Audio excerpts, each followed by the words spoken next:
orang ini pura-pura berilmu, padahal dia tidak tahu hukumnya, Pak. Dan ini banyak di akhir zaman, orang yang berfatwa pada hakikatnya mereka bukan ahli fatwa. Kelak di akhir zaman banyak orang ruwaibidah yang tak layak berbicara tapi berbicara. Orang tak layak berbicara. Misal saya tak layak berbicara kedokteran tapi berbicara kedokteran. Apa yang terjadi? Sesat dan menyesatkan. Sampai di sini bisa dipahami, Bapak Ibu?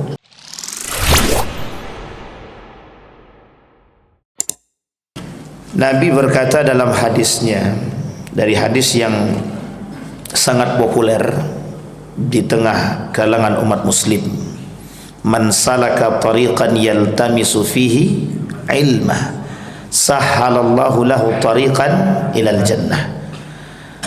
Yang senang nuntut ilmu, keluar dia dari rumah, berdoa dia kepada Allah, pasti Allah kabul kalau niatnya karena Allah. Dan kemudahan dia dalam mencari ilmu menjadi jalan yang mudah bagi dia untuk menempuh surga. Tapi hadis itu di dalam riwayat yang lain ada tambahannya. Ini hadis yang paling pendek sebenarnya, hadis yang pendeknya. Man salaka tariqan yaltamisu fiha ilma sahhalallahu lahu tariqan ilal jannah. Kalimat selanjutnya ada wa innal malaikata la tad'u ajnihataha ridan li talibil ilmi. Di sini kemudian para ulama berbeda pendapat. Sebenarnya bukan berbeda pendapat tapi tambahan hadis.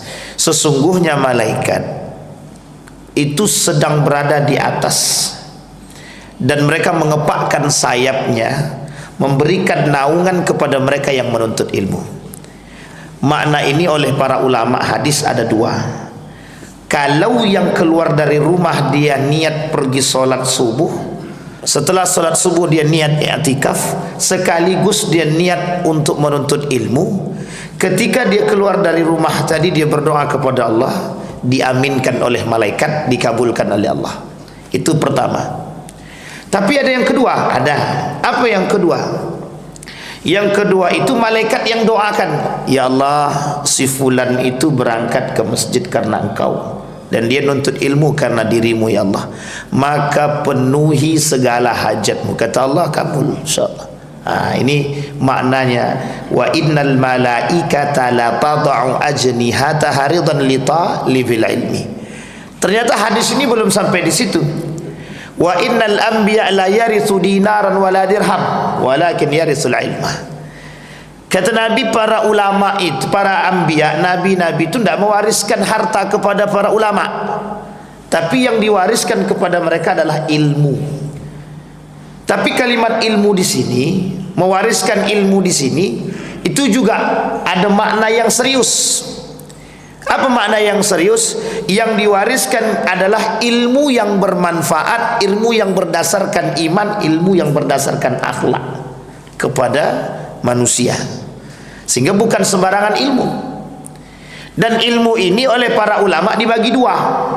Satu ilmu wajib, satu lagi ilmu sunnah. Dalam bahasa lain sunnatun muakkadah. Oh, kok bisa begitu pembagian ilmunya, Ustaz? Memang begitu. Sayyid Naqib Al-Attas misalkan, beliau kasih bagi ilmu itu dua. Imam Al-Ghazali misalkan membagi ilmu itu juga dua. Lah kok bisa? Ya, ilmu wajib sama ilmu sunnah muakkadah. Lah ilmu wajib ini yang mana? Ilmu agama.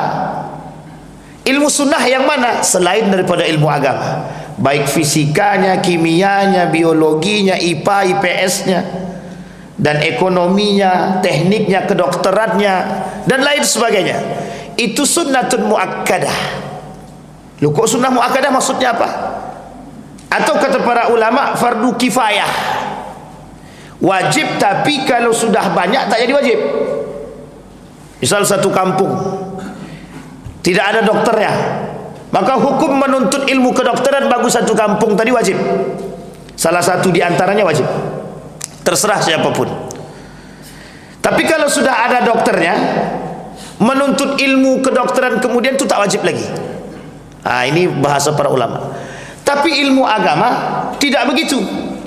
Ilmu agama mau dia ahli apapun, teknik sipil dia, kedokteran dia, skincarean, bukan skincare, apa namanya itu, pokoknya dokter kecantikan dia, dokter gigi dia, dokter hewan dia, mau apa kek dokternya, Yang namanya nuntut ilmu agama hukumnya wajib. Tidak ada toleransi, tak ada toleransi. Sehingga berilmu itu wajib. Nah, apa kaitannya, mengapa kita kok harus wajib nuntut ilmu agama? Sandarannya adalah ibadah. Karena kalau kita tak nuntut ilmu agama, kita tidak tahu ibadah itu bagaimana. Lah kalau kita tidak tahu ilmu agama dan kita tidak tahu ibadah itu harus bagaimana model ilmunya, loh, kita ibadahnya sia-sia, tidak ada gunanya, tidak dipandang Allah tuh. Makanya Allah sebut dalam Al-Quran, hal yastawil ladzina ya'lamuna wal ladzina la ya'lamun. Tidak sama Pak, orang yang beribadah dengan ilmu tanpa ilmu itu tidak sama. Sampai di sini bisa dipahami Bapak Ibu. Maka hadis tadi lengkapnya begitu, dijelasin tuh oleh Ustaz Adi Hidayat tentang hadis tersebut. Ternyata fadilah dan fadail, keutamaan orang yang menuntut ilmu itu berkah, bukan main. Imam Nawawi dalam kitabnya itu At-Tibyan fi Adab Hamalatul Quran itu, begitu seriusnya beliau menuliskan kalimat itu di dalam kitab tersebut. Saking pentingnya ilmu tadi. Bahkan Syekh Hasim Al-Ash'ari, penulis kitab Risalah Ahlus Sunnah wal Jamaah, dia menuliskan buku juga, Ta'addab qabla an tata'allam, gitu dia. Pentingnya ilmu itu jauh sekali. Ada namanya Imam Zarnuji, menuliskan buku judulnya Ta'limul Muta'allim. Saking pentingnya. Kenapa harus menuntut ilmu? Karena ternyata orang yang menuntut ilmu mampu membentuk karakter, mampu membentuk akhlak. Lah kalau dia berilmu tapi tak berakhlak, itu menjadi persoalan itu. Nanti masalah akhir zaman itu yang terakhir itu Pak. Makanya kata Imam Al-Ghazali, bodoh itu banyak definisinya. Bodoh itu banyak definisinya. Bodoh itu satu, orang yang memang tak mengerti. Ini masih dimaklumi, dia tak belajar. Tapi kata para ulama, tidak ada alasan hari ini mereka tidak mau belajar. Tidak ada alasan hari ini mereka tidak mau belajar agama. Kenapa? Setiap tempat ada. Zaman dulu mencari orang alim susah, harus datang ke sono jauh berkilo-kilo. Sekarang tak, setiap tempat ada dai-nya, setiap tempat ada ustadznya, setiap tempat ada ulamanya. Jadi mudah sekarang. Jadi tidak ada alasan. Kata para ulama, tidak ada alasan untuk tidak menuntut ilmu. Maka Bapak Ibu sekalian yang berbahagia, di Pekanbaru ini tradisi keilmuan seperti ini itu sudah banyak. Hampir setiap masjid ada. Bahkan Masjid Nurul Yakin itu setiap subuh, setiap maghrib. Zuhur tak ada lagi. Ada. Setiap subuh, setiap hari, 7 hari. Ada semua, subuh ada, maghrib ada. Itu tidak tahu kapan istirahatnya itu. Kalau kata abang kita nih, bahkan hari ini Idul Fitri, nanti malam sudah ada kajian. Itu nama, itu entah masjid apa namanya, kita tak tahu pula itu. Coba bayangkan, saking banyaknya Pak. Dan itu saya kira satu-satunya masjid di Indonesia itu yang kajiannya setiap hari dari subuh kemudian maghrib. Untung nggak ditambahnya zuhur. Kalau sempat ditambahnya zuhur, muntah-muntah jamaahnya mungkin Pak. Saking capeknya belajar mungkin. Tapi ini penting Pak, penting. Sebegitu seringnya kita belajar, masuk telinga kanan kadang tak masuk, keluar lagi telinga kanan gitu. Jadi tak masuk deh gitu.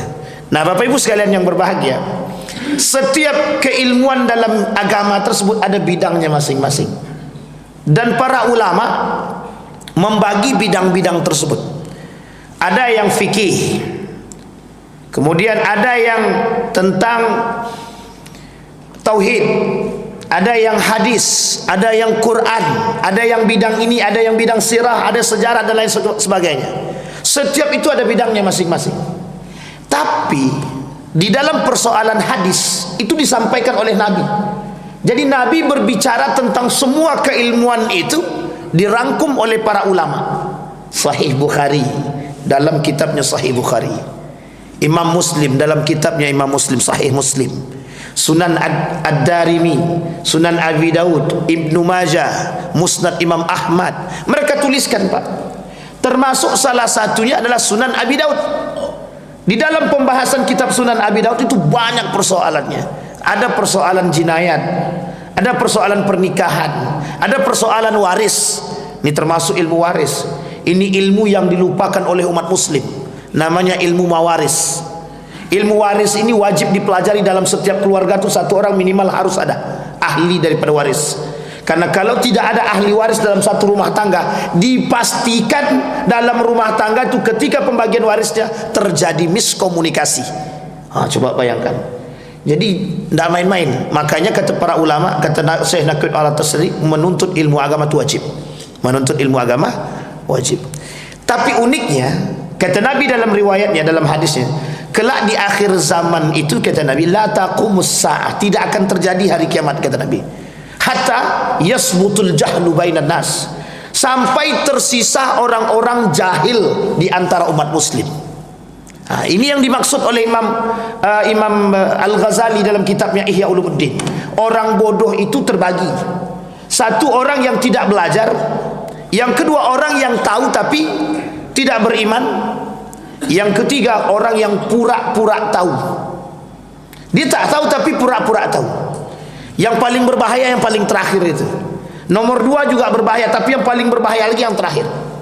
Sudah tidak berilmu, pura-pura berilmu, itu menyesatkan orang.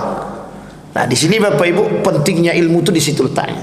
Sehingga Imam Al-Ghazali dengan ilmu tadi serius banget, Pak. Sangat serius. Sangat serius.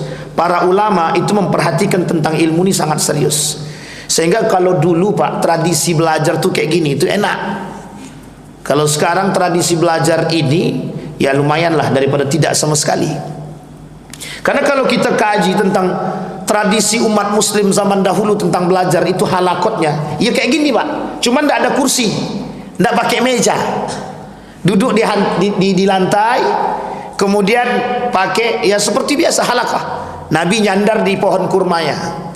Imam Hasan Al-Basri itu kalau dia ngaji halakah seperti ini, di dalam masjid itu ada tiangnya. Nah, tiang masjid dia sandar di situ. Sama seperti apa yang dilakukan oleh Nabi. Ali bin Abi Thalib dalam masjid dicari dinding masjid.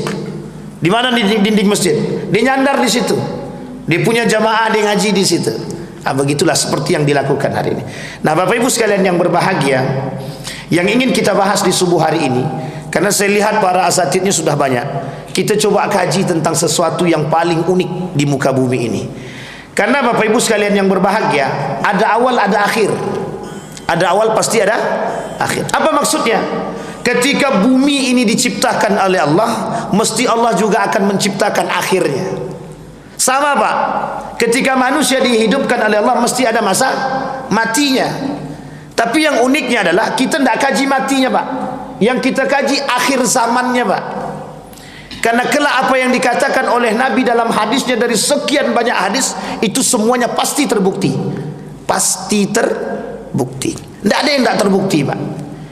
Sampai Nabi kata, kelak di akhir zaman itu akan banyak orang bodoh, kata Nabi. Diangkat ilmu itu, Pak. Yurfa'ul ilmu wa yathbutul jahlu, kata Nabi. Ilmu diangkat, tersisa orang bodoh, kata Nabi. Orang bodoh ini oleh para ulama dijelaskan. Ternyata yang bodoh di sini itu bukan jahiliyah dahulu, bukan. Orang bodoh yang di akhir zaman, kata Nabi, berilmu tapi tak gunakan ilmunya. Berilmu tapi digunakan untuk menyesatkan. Berilmu tapi bukan beriman. Berilmu tapi, mohon maaf, tidak digunakan untuk kebaikan. Berilmu tapi digunakan untuk mencari kepentingan. Dan ada yang lebih berbahaya, kata Nabi, tidak berilmu, ngaku berilmu. Nah, ini yang paling terjadi. Nah, Bapak Ibu sekalian yang berbahagia, hari ini kondisi kita seperti itu. Nabi dengan hadisnya, dengan perkataannya, hari ini terbukti. 1400 tahun yang lalu Nabi ngomongnya 1400 tahun yang lalu. Dibuktikannya kapan? Hari ini. Banyak orang berilmu tapi tidak berakhlak dan beriman. Banyak orang berilmu tapi tak sejalan dengan apa yang dikatakan. Banyak orang berilmu tapi kok makin bodoh, bukan makin cerdas. Ini konteksnya negatif. Negatif. Kenapa kok bisa begitu? Karena ada urusan kepentingan. Orang berilmu bisa jadi bodoh karena ada kepentingan. Coba kalau tidak ada kepentingan, makin cerdas dia, Pak. Tapi karena ilmunya tadi, mohon maaf, ada unsur kepentingan, bisa tunduk ilmu ini karena ada kepentingan tadi. Artinya apa bahasa sederhananya? Ilmunya dibeli. Ilmunya dibeli. Udah, tidak usah ngomong. Sehingga tidak bisa ngomong lagi, Pak. Ilmunya yang harus keluar tak jadi keluar. Kenapa tak jadi keluar? Sudah disodorkan dulu. Mau diam enggak? Atau dimanfaatkan. Kita ambil contoh misal, ada orang ahli fatwa, kami ini jualan susu sapi formalin, kira-kira hukumnya halal apa haram? Haram Pak, tapi bisa jadi halal. Bisa. Kapan? Kalau disodorin duit. Itu terjadi, bukan tak terjadi. Makanya mohon maaf, kita butuh kecerdasan di akhir zaman itu Pak. Kecerdasan dengan iman. Kalau tidak dengan iman tak bisa. Susu yang seharusnya bisa, mohon maaf ya, bisa menyehatkan kita, tapi karena dicampur dengan formalin, mati bisa. Itu dibuatnya. Kuaci, halal apa haram? Itu kalau kita buat sendiri jadi jelas halalnya itu Pak. Jelas halalnya kalau kita buat sendiri. Tapi kalau dicampur dengan minyak babi, halal apa haram? Sekarang pertanyaannya, Bapak Ibu tahu enggak kalau itu dicampur dengan minyak babi? Kan enggak tahu. Harusnya kalau dalam pandangan kesehatan tahu itu bercampur dengan minyak babi, keluar enggak fatwa halalnya? Harusnya tak keluar. Loh kok masih ada label halalnya? Itu pertanyaan balik. Kan begitu. Di sini posisinya Bapak Ibu. Bisa jadi yang tadi, kondisi yang pertama, bisa jadi pada kondisi yang kedua, orang ini pura-pura tidak berilmu. Orang ini pura-pura berilmu, padahal dia tidak tahu hukumnya Pak. Dan ini banyak di akhir zaman, orang yang berfatwa pada hakikatnya mereka bukan ahli fatwa. Kelak di akhir zaman banyak orang ruwaibidah yang tak layak berbicara tapi berbicara. Orang tak layak berbicara. Misal saya tak layak berbicara kedokteran, tapi berbicara kedokteran. Apa yang terjadi? Sesat dan menyesatkan. Sampai di sini bisa dipahami Bapak Ibu. Nah, maka subuh hari ini Bapak Ibu kita akan coba mengkaji. Tebal bukunya Bapak Ibu. Ini kalau dikaji semua tak tahu kapan habisnya. Ini tentang hadis-hadis yang terjadi Bapak Ibu, yang disampaikan oleh Nabi tentang fenomena akhir zaman. Yang fenomena akhir zaman ini disampaikan oleh Nabi dalam hadisnya semua terbukti. Dan ini adalah pembuka sebelum datangnya kiamat besar. Tanda kiamat besar.